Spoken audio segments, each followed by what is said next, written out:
Hello, Bethany. I hope you're having a great week.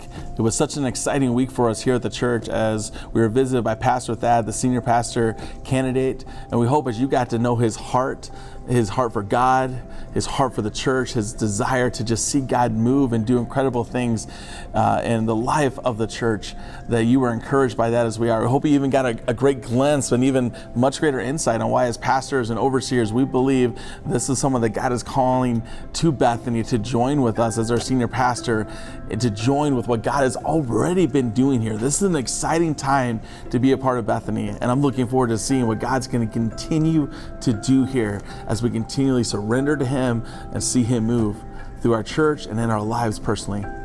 Well, this week, as we're getting into the message, we're getting back to the book of Philippians, and this will be just 3 weeks, so we're just beginning to crack open the book and see what God has for us there as a church. This week, Parker Robbie, our college director, he's bringing the message, and he's starting out in verse 12, and I just want to connect you with that verse real quick. And verse 12 starts like this: "Now I want you to know, brothers and sisters, that what has happened to me has actually advanced the gospel."